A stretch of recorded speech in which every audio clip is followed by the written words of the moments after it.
Medical assisting with disability exams. The first thing that the medical assistant will do upon arriving to the clinic is to pick up the phone and call into the Chronotech number to check in. This allows the corporate office to know that the medical assistant is there for liability purposes. She will then find the local supply box in a closet or room depending on the clinic. She will pull out the needed supplies, including the disability exams here today sign, where she will hang up in the entrance of the clinic. This allows the claimants to know that they have arrived to the proper place to have their evaluation. You can use Scotch tape to hang up the signs, or the painter's tape. You'll also use the painter's tape or Scotch tape to hang the Snellen eye chart.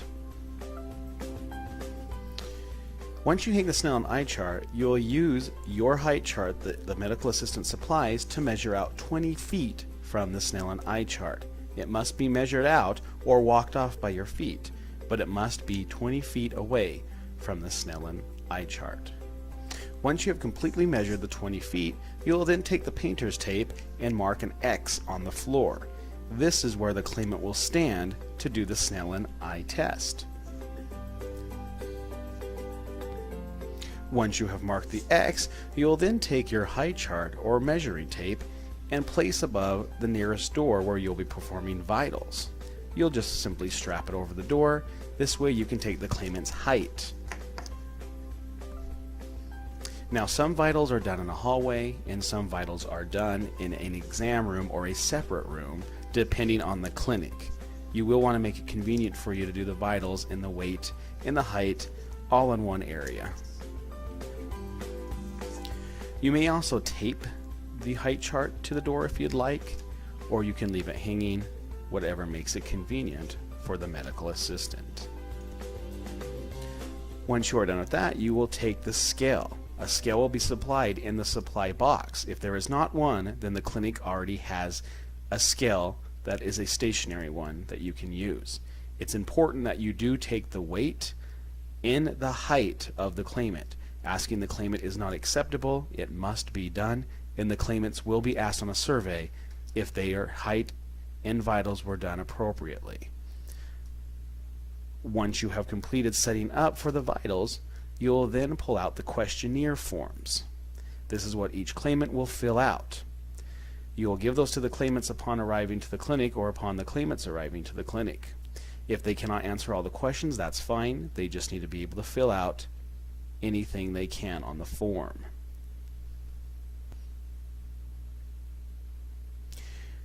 You will also pull out a sign-in sheet that will be in your file folder. This sign-in sheet works in two folds, one for the claimant to check in and check out. It is important that the claimant does sign in and sign out before they leave.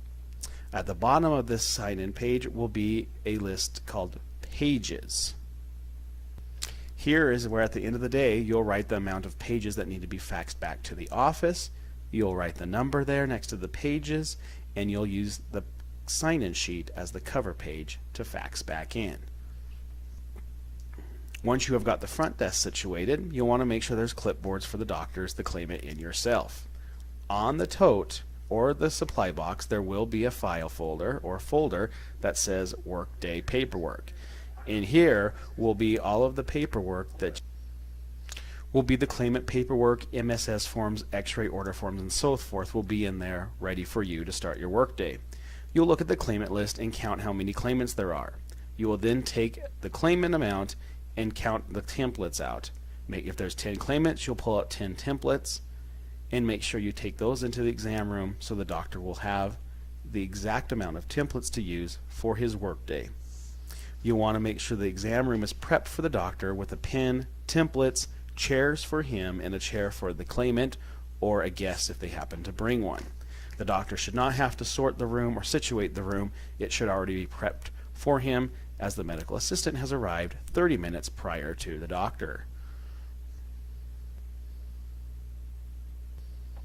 You then just simply take the supply tote or bin and put back in the closet or the appropriate location. The doctor will arrive to the clinic next. When he does, you'll want to stop him and make sure that you do go over claimant lists, introduce yourself, and go over the claimant list together. You'll want to make sure that both of your claimant lists match, to make sure that your cancellations match and everything is on the same page for both the medical assistant and the doctor.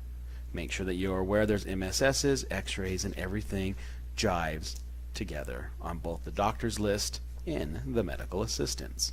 You then will take you will take the doctor back to the exam room, show him where he will be doing the exams.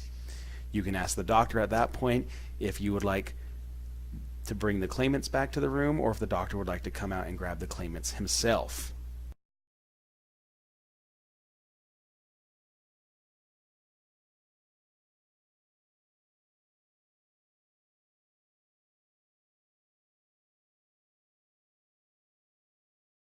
At this point, you can ask the doctor if you would like him to come out and grab the claimants, or if he would like you, or he or she would like you, to bring the claimants back to the room after the vitals have been done.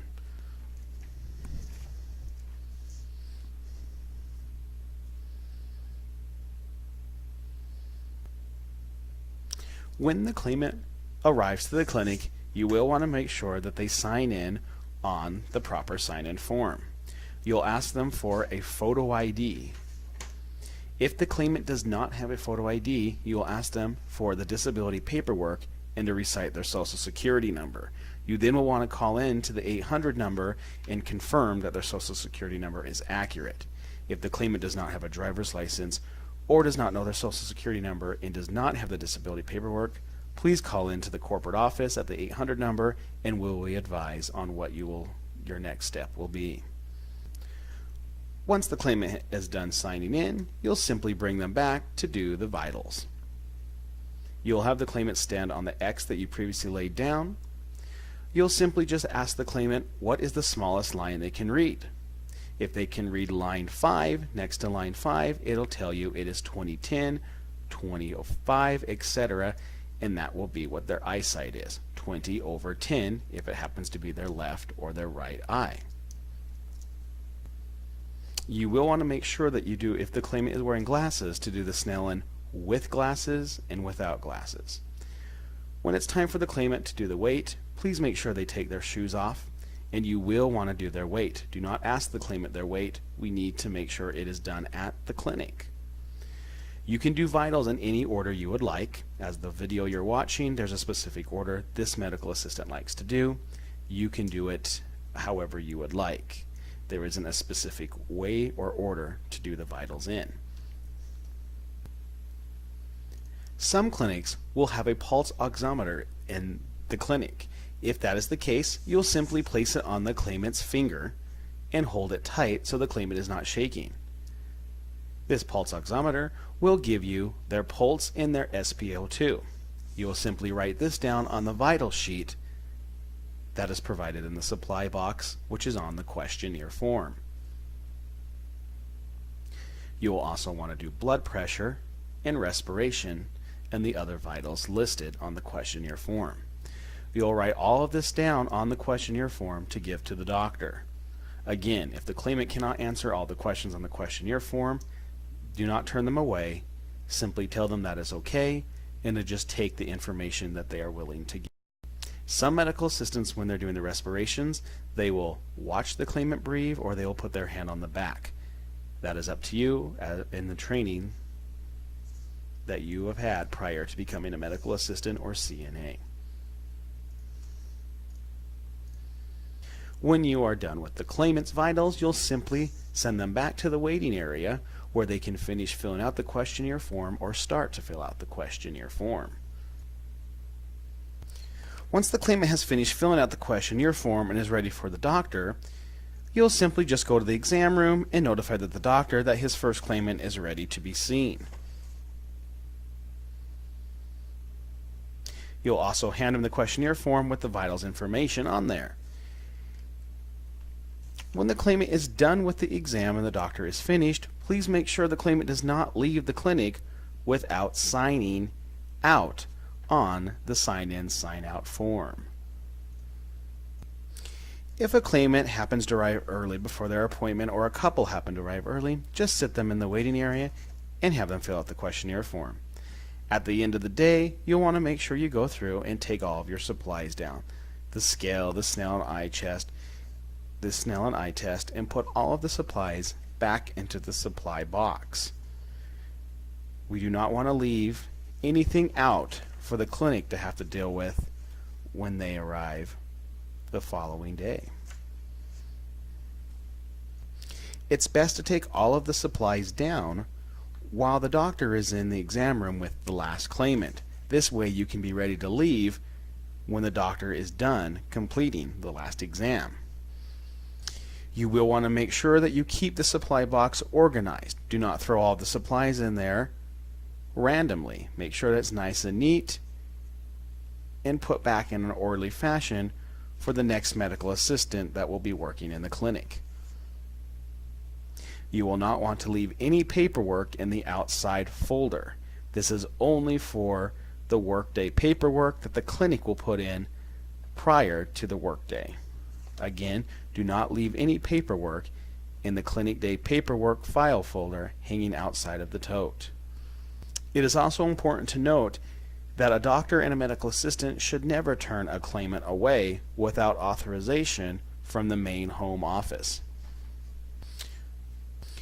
Once the last claimant of the day has left, you'll want to make sure again that they do sign out. This is important that we note the time that they sign in and the time that they sign out, as the disability office requires.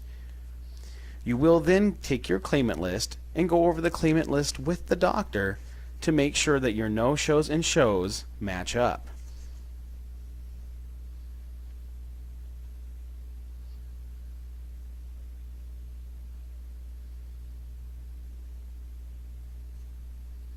Once you have completed that with the doctor, there will be a checklist on your supply box.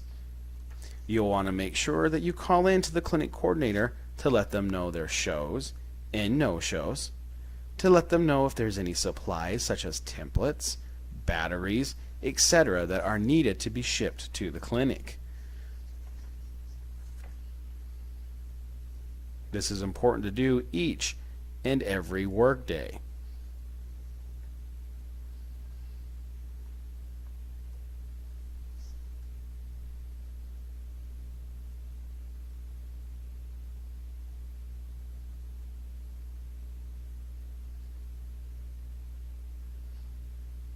You want to double check the list to make sure you have checked everything off the list prior to putting the tote away. Once you have done that, you'll simply put your claimant list with the cover sheet, which is the fax page or the sign-in sheet at the top, and fax back to the home office.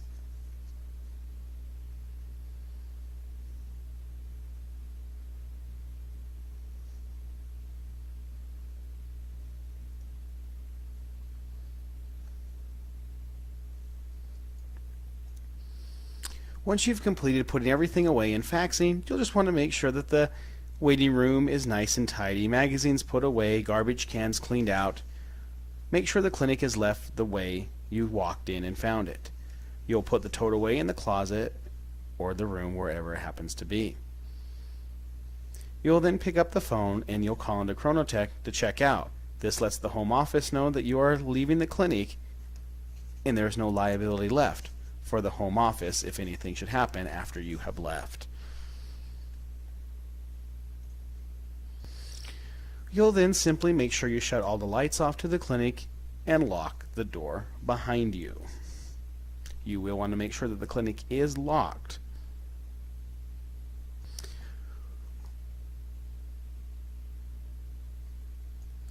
When you are the medical assistant, the clinic coordinator will sometimes ask you to shred the paperwork from past clinic work days.